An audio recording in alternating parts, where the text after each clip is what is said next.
Report से पता चलता है कि इंडिया में ब्लैक फंगस से मरने वालों के केसेस लगातार बढ़ रहे हैं।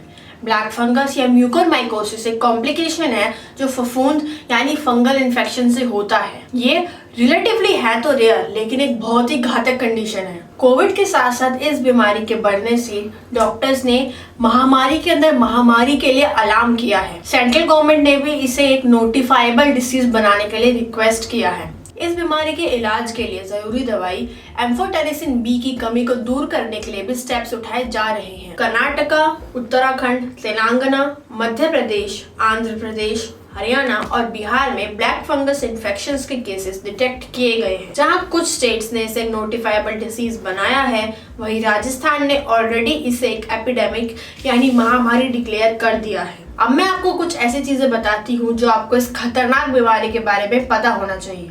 सबसे पहले तो कि किसी को ब्लैक फंगस होता क्यों है। प्राइमरीली एनवायरनमेंट में फ्लोट करते हुए फंगल स्पोर्स से लोग इससे इन्फेक्टेड होते हैं। ये किसी को तब भी हो सकता है जब स्किन में कोई कट, जलना या कोई दूसरे टाइप का ट्रॉमा से ये बॉडी में एंटर कर जाए। कांटेक्ट में आने में फंगस बॉडी पार्ट से चिपक सकता है और फिर किसी पॉइंट में नाक, साइनस या लंग्स के थ्रू बॉडी में एंटर कर जाता है। अगर फंगस कट्स और बर्न से बॉडी में एंटर करता है तो इससे लोकल इन्फेक्शंस भी हो सकते हैं, लेकिन अगर ये साइनस के थ्रू एंटर करता है तो ये आंखों एंड में दिमाग पे इफेक्ट डालता है और एक जानलेवा सिचुएशन बन जाती है। कुछ डॉक्टर्स का मानना है कि ब्लैक फंगस ने तब रूट्स जमा ली थी जब घरों में ही कोविड पेशेंट्स को ब्लड शुगर लेवल्स को कंट्रोल में लाए बिना ही दवाई दी गई।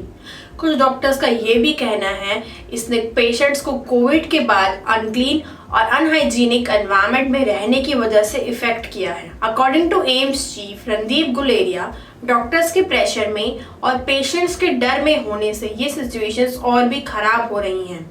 उन्होंने कहा कि there sometimes a knee jerk reaction among physicians who choose aggressive medical treatments instead of being conservative, जिसका हिंदी में मतलब है कि कभी कभी डॉक्टर्स के घुटनों के बल चलने वाली सिचुएशंस हो जाती हैं, जो रूढ़िवादी होने की बजाय आक्रामक उपचार करने लगते हैं। म्यूकोरमाइकोसिस के केसेस चीप स्टेरॉइड्स के ओवरयूज से भी बढ़ रहे हैं। स्टेरॉइड्स से इम्यून रिस्पांस कमजोर हो जाता है, जिससे सेकेंडरी इन्फेक्शंस की वल्नरेबिलिटी बढ़ जाती है। ऑक्सीजन सिलेंडर्स के फ्लो मीटर्स में रेगुलर नलके के पानी इस्तेमाल किए जाने पे भी ब्लेम जा रहा है। अब बात करते हैं कि ब्लैक फंगस के सिम्टम्स क्या है। ICMR के अकॉर्डिंग फेस के एक साइड में साइनस पेन या नाक की ब्लॉकेज, सूजन या सुन्न पड़ना, दांत में दर्द और दांतों का टूटना कुछ अर्ली सिम्टम्स हैं। इंडिया के टॉप हॉस्पिटल्स के रिकॉर्ड्स के अकॉर्डिंग ब्लर दिखाई देना, डिस्कलरेशन, नाक और गालों के टिश्यू का ब्लैक होना और मुंह या नाक में ब्लैक घाव होने जैसी प्रॉब्लम्स पेशेंट्स में रिपोर्ट की जा रही हैं। लेकिन इसका रिस्क किन लोगों को ज्यादा है? मेडिकल साइंस के अकॉर्डिंग डायबिटीज के पेशेंट्स म्यूकोरमाइकोसिस जैसे फंगल इन्फेक्शंस के लिए ज्यादा वल्नरेबल हैं और वो लोग जिनकी कोविड से रिकवर होने के बाद इम्यूनिटी कम है। कोविड पेशेंट्स जिनको डायबिटीज है उनको पर्टिकुलर केयर चाहिए। ICMR के अकॉर्डिंग डायबिटीज को कंट्रोल करना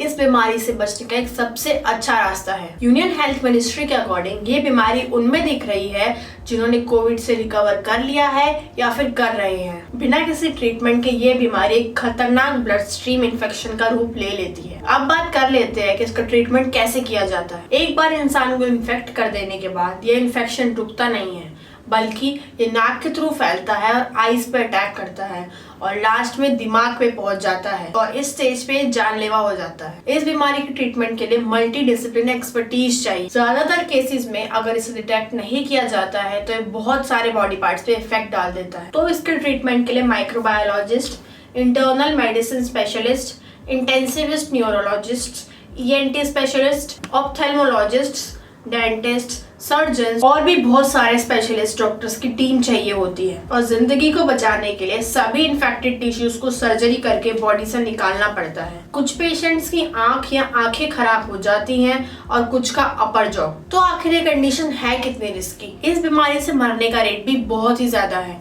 अब तक जो डेटा अवेलेबल है उसके अकॉर्डिंग अगर इस बीमारी का ट्रीटमेंट ना हो तो इससे मरने का रेट 80% है और ट्रीटमेंट के बाद भी ये 40 to 50% है। अगर इस बीमारी को साइनस के स्टेज तक डिटेक्ट कर लेते हैं तो पेशेंट्स मोस्टली रिकवर कर जाते हैं। और तो और डॉक्टर्स के अकॉर्डिंग इसके ट्रीटमेंट में जो ड्रग्स यूज होते हैं उसके भी बहुत ही स्ट्रॉन्ग साइड इफेक्ट्स हैं। कुछ केसेस में किडनी इश्यूज, न्यूरोलॉजिकल डिस्फंक्शन यानी दिमाग का काम करना खराब होना और स्ट्रोक्स भी हुए हैं। लास्टली इसके इलाज में कौन सा ड्रग यूज होता है? डॉक्टर्स करंटली लिपोसोमल एम्फोटेरिसिन भी यूज कर रहे हैं ब्लैक फंगस के ट्रीटमेंट के लिए।